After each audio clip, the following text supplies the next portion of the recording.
from a writing perspective, it was really interesting because that is my life story. That did happen to me from the age of 12 to 14. That's what happened. And I was writing Follies to show that, you know, we are survivors, we're not just victims, and these things happen and we need to move through and work through and do all of that. So that was very important.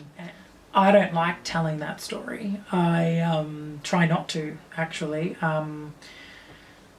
The last person I told it to was a really good friend, the friend that taught me that I could be loved and that I'm worth love. And he was the last person I told, and I said to him after I said it all, which of course in this episode I don't say it all, but I say a large portion, you know, I said to him, I just openly said, you know, I hate telling this story because it seems all encompassing and all, you know, and it's not, and it's freeing, and it's all of those things, and only the people that, there's only a small amount of people that need to know it, and it doesn't define me, and I know that now, and Follies has sort of helped that process, helped me realise that, and you can say, well, you've told the whole world, and maybe I have, but that's okay, because maybe the whole world needs to know.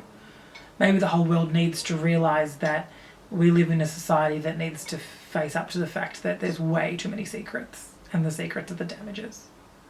But the victim to survivor journey is not an overnight journey. It's a process that takes time. You find there's something else.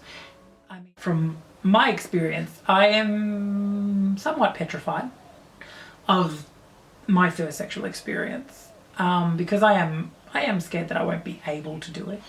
I would want to be with someone of that trust. What I have seen of the gay community, and I will be the first to admit I haven't seen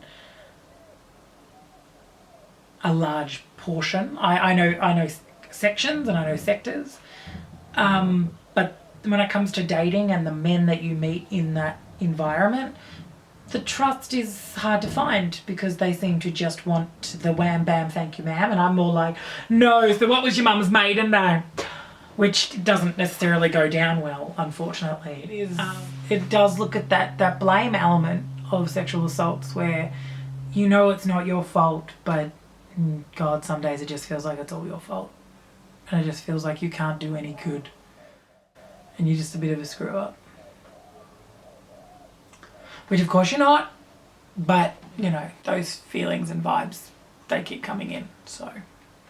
You know, no one, even the strongest person, there is something that they are concerned about. Even you know, there's that moment where, what if no one can love me? What if I can't do what I need to do? What if it just showed me your growth is amazing and you're growing and you're doing, but you're still going to make mistakes and you're still going to bump in the road, and you got to get up and wipe stuff off and go, okay.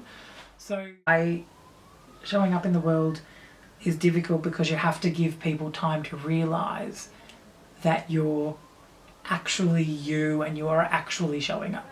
It's all well and good to turn around one day and go, I'm going to show up today, but they're going to need time to allow you to, because they've known you to be this person for so long that the new person, the more truthful based this is who you are person, needs time to do that. For the amount of people I may hurt from showing up, it's never intentional, and it's worth it because you are being authentic.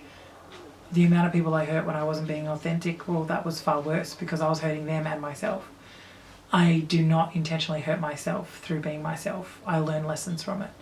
I go, yeah, okay, I pushed you away this week and I'm really sorry about that because I shouldn't have. Because I should have gone, no, I'm trying to make everyone else happy and I've got to make me happy. I've got to be first on that list.